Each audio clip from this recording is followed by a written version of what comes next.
नमस्कार, आप देख रहे हैं न्यूज कॉल 24। देश दुनिया की हर छोटी बड़ी खबर सीधे आपके स्क्रीन पर। हर दिन नए विषय, नए मुद्दों पर चर्चा। बातों ही बातों में मुद्दे की बात हो जाती है। देश के मुद्दों पर आपकी सोच मायने रखती है। आइए और अपनी राय साझा कीजिए। जुड़िए न्यूज कॉल 24 के साथ। सब्सक्राइबर से अनुरोध है कि वह नोटिफिकेशन में जाकर ऑल का ऑप्शन दबाना बिल्कुल ना भूलें। बात समझनी है तो पूरी सुननी होगी। वीडियो में आखिरी तक बने रहिए। मैं हूँ आपके साथ सुशील गिरीश। न्यूज कॉल 24 के खास बुलेटिन ओपिनियन भारत में आपका स्वागत है। आइए बढ़ते हैं खबरों की तरफ। अरविंद केजरीवाल को जमानत पर रिहाई तो मिल गई, लेकिन दिल्ली सीएम अब भी कैद में है। कैसे, आइए जानते हैं। दिल्ली के मुख्यमंत्री अरविंद केजरीवाल को जमानत मिल गई है। आम आदमी पार्टी के लिए ये बहुत बड़ी खुशखबरी है, पर जिस तरह अरविंद केजरीवाल को दिल्ली के सीएम से संबंधित कार्यों को करने से रोका गया है, यह चिंताजनक है। वे अपनी ईमानदार छवि को लेकर चाहे जितनी दुहाई दें, बतौर सीएम वे उतना ही काम कर पाएंगे जितना एलजी कहेंगे। ऐसा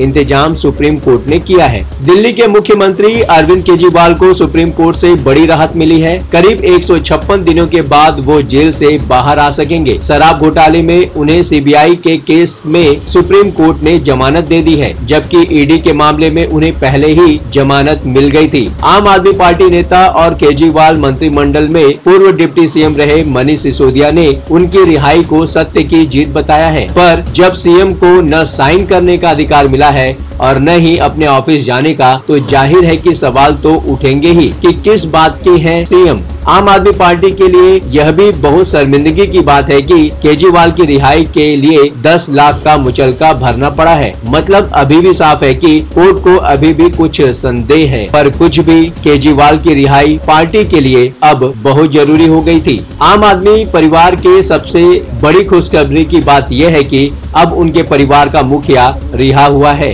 कहा जाता है कि बिना मुखिया का घर अराजकता का अड्डा बन जाता है। इसका असर पार्टी में साफ देखा गया। केजरीवाल के जेल जाने के चलते पार्टी के कई सितारे अपनी मनमर्जी चलाने लगे। कई ने पार्टी छोड़ना बेहतर समझा तो कुछ लोग दिग्भ्रमित भी हुए, पर संभल गए। सांसद राघव चड्ढा भी इसी श्रेणी के एक नेता हैं। फिलहाल अब वो पहले जैसे मुखर तो नहीं है, पर पार्टी के लिए समर्पित होकर काम कर रहे हैं। केजरीवाल के अंदर बाहर होने का ही प्रभाव रहा कि उनकी बेहद करीबी सांसद स्वाति मालीवाल के साथ मारपीट तक की नौबत आ गई। सबसे करीबी विभव कुमार को जेल जाना पड़ा। अगर केजरीवाल को दोबारा जेल जाने की बात नहीं रहती तो आप परिवार में ये झगड़े की नौबत नहीं आती, पर अब परिवार का मुखिया बाहर आ गया है, जिसके वापस जाने की तिथि नहीं तय है। जाहिर है कि ऐसे छोटे मोटे मामले तो अब नहीं उभरने चाहिए। एक रणनीति के तौर पर पार्टी की सख्त जरूरत थी केजरीवाल की रिहाई। दिल्ली लोकसभा चुनाव में पार्टी की हार के पीछे सबसे बड़ा कारण यही था कि अरविंद केजरीवाल को चुनाव रणनीति बनाने के लिए समय नहीं मिल सका।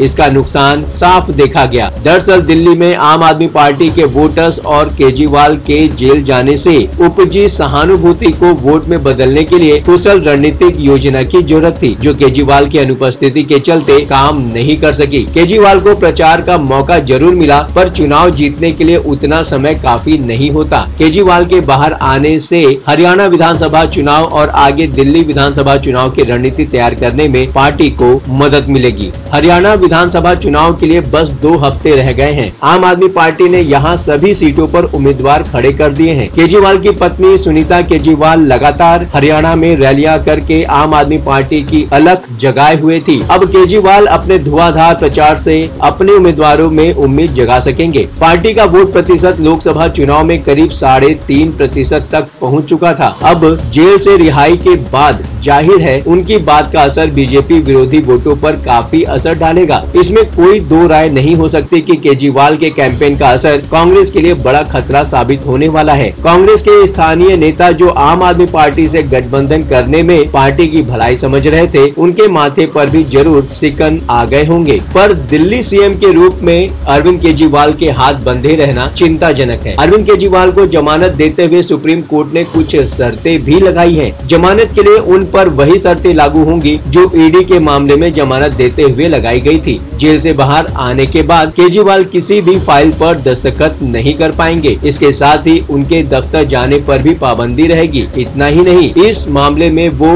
कोई बयान या टिप्पणी भी नहीं कर सकेंगे। किसी भी सरकारी फाइल पर तब तक दस्तखत नहीं करेंगे जब तक ऐसा करना जरूरी न हो। जाहिर है कि उन पर इतने बंधन है कि वे दिल्ली की जनता के हितों के संबंध में कोई काम नहीं कर सकेंगे। दिल्ली की स्थिति काफी खराब हो चुकी है। नागरिक सुविधाएं पूरी तरह ध्वस्त हैं। अरविंद केजरीवाल के पास अब बहाना होगा कि मैं क्या करूं, मेरे पास कोई अधिकार नहीं है, मुझे काम करने से रोक दिया गया है। वैसे भी अभी हाल ही में केंद्र ने दिल्ली के एलजी की ताकत और बढ़ा दी है। कट्टर ईमानदार नेता की छवि को तो डेंट जरूर लगा है। अरविंद केजरीवाल को कथित आबकारी नीति घोटाले में सीबीआई द्वारा दर्ज भ्रष्टाचार के मामले में सशर्त जमानत दे दी है। जमानत के इस मामले में सुप्रीम कोर्ट के 2 जजों की राय भी अलग अलग रही। अरविंद केजरीवाल की जमानत शर्तों के आधार पर दी गई, जिसके मुताबिक केजरीवाल मामले की मेरिट पर कोई सार्वजनिक टिप्पणी नहीं करेंगे। ईडी मामले में लगाई गई शर्तें इस मामले में भी लागू होंगी। जैसे मुख्यमंत्री से संबंधित कोई काम वो नहीं कर पाएंगे, उन्हें ट्रायल कोर्ट के साथ पूरा सहयोग करना होगा, उन्हें 10 लाख का मुचलका भरना होगा।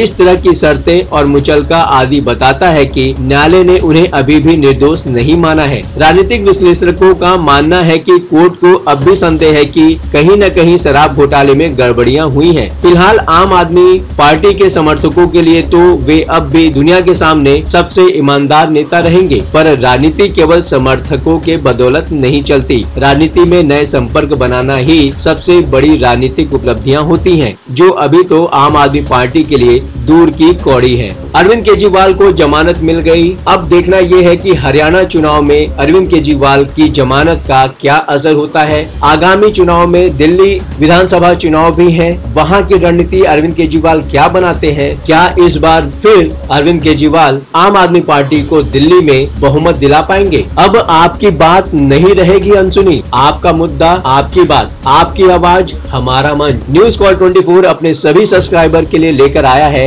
एक खास मौका, एक मंच जिस पर सभी सब्सक्राइबर डिजिटली माध्यम से हमसे जुड़ सकते हैं और अपनी बात देश के सामने रख सकते हैं। वीडियो में दिए गए व्हाट्सएप नंबर पर सिर्फ व्हाट्सएप मैसेज द्वारा ही संपर्क करें। ऐसे ही खबरों से अपडेट रहने के लिए न्यूज कॉल 24 को सब्सक्राइब करें, चैनल को फॉलो करें। आज के लिए बस इतना ही। बने रहिए न्यूज कॉल 24 के साथ।